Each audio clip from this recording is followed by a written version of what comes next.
เขาแต่ไม่อยากแล้วว่าเนี่ยป่วย3 4 ตอนคุณได้สวนเราอยู่รัก14เขาอันนี้แล้วคนที่หิ้งจ้องห้องนะลำไส้เงินลำไส้ทองประหยัดว่าสันซะเมื่อบ่มีเหตุผลบ่ให้มันออกแล้วนะ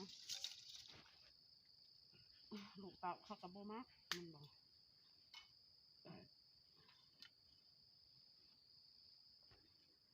ถ้าว่าเราซื้อรถมันได้ไม่นั่นนุ่นเดียวก็พอเท่ากล่องซื้อเพื่อรถธนามตะกี้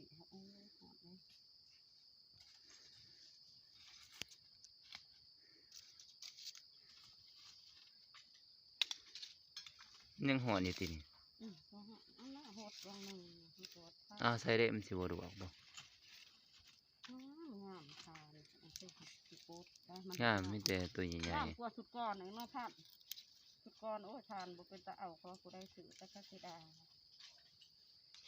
ท่านใจอยู่นะตัวอีแลโรยให้เขาไปอยากขายมันขยันมันเหล่าฮะก็สร้างนำบ่ก็สั่นนะเขาทำอยู่เราเก่าที่โครงดักมันไปยากนะเนาะขายกับบ้านก็มีอยู่เด้อหานสตูนที่คนเอาไว้ขายเขาซื้อ51 พันมันเข้าไปไกลต่อเด้เขาขายเขาขายต่อ15บ่10 พัน14 10 พันสิถ้ามันบ่มีก็เขาก็ได้กันนะ15ในช่วงโควิดนั่นเขาบ่ได้เข้าขายนิบเลยบ่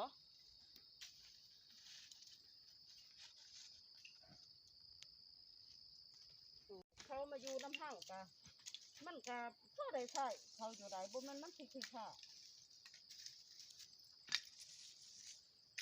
มันก็เฮ็ดได้เบิดนับไปหมดไม่อยากนะมันสามารถเอาเสียงออกได้เดี๋ยวที่เอาเสียงบ่ค่อยได้เอาเสียงดนตรีประกอบเอาอยากอ้ายเขาเนาะเอาเสียงต้องจำแน่แล้วก็เอาเสียงดนตรีประกอบอย่าบ่อยมีเสียงเว้านะขายเขาบ่จักจะเว้นบอกเขาไทยแต่ละเทื่อเขาเอาเสียงต้องจำปุ๊บเขาสิเอาเสียงเพลงใส่แทนเอาเสียงเพลงสิหัวเขาทานเนาะเพลงก็ขายทานเป็นสู่ชีวิตไปเลยคนสู่ชีวิตมันก็ได้เด้อทะเลเพชรลูกคอยอุดเขาฟังเขาอยากหายเว้ยใต้ชอบถ้ามันเป็นอย่างที่เนี่ยป่ะ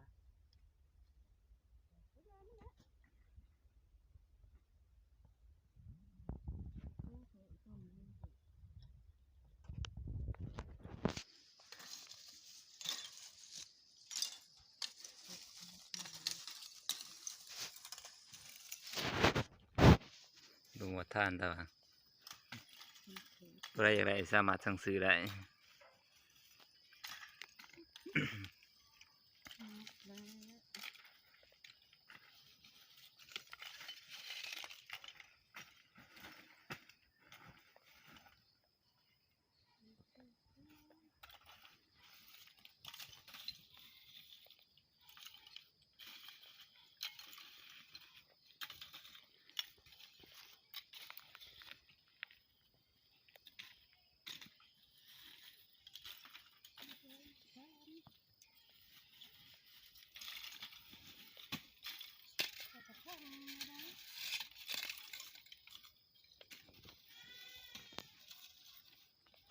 แขกเข้าแล้วมันก็เอา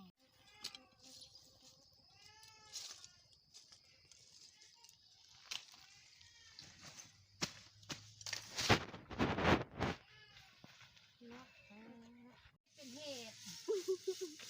ทำให้เมียธนาคารเขาทานคลายโควิด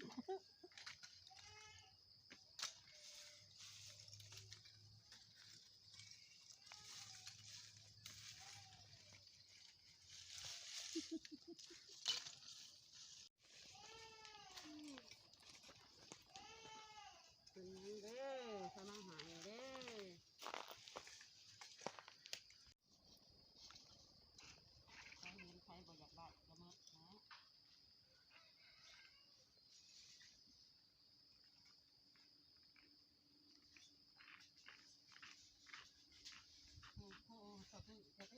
บ้านจัดสรร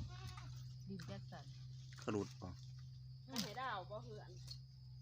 เฮือนหันบ่มีแต่ดินปลูกก็เองมีแต่ดินดาว หมอแสดงว่าให้เหือนดาวอยู่ แต่บ่อยแต่ว่าสิส่งเฮียนบ่เฮียนว่ะมอน้อยก็เฮียนเขาเฮียนมอหนึ่งเขาเฮียนมอหนึ่งอยู่มอปลายปักเซ่เด้มีเรื่องกับเขาพิดกันตีกันมาระเบาแล้วก็มื้อนั้นห่วยระเบาแล้วมาแต่เวียกไม่เมื่อยในเราได้ยินเขาก็ส่งหนังสือมาหาเราก็ใส่บราคาโกดมันก็ออกเฮียนเลย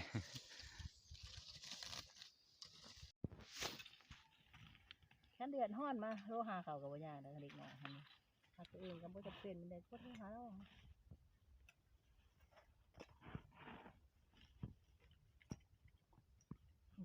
ด้วยตอนนั้นเนาะเพราะว่าตัวเองก็ขี้ข้านเขาเนาะเพราะว่าการฆ่ามันก็ขี้ข้านไปตัวเองมันการฆ่าเด้มันมาเอ้ยจะฝากอันพัฒนาเด้อมันเนาะขี้ข้านไปการฆ่ามันไก่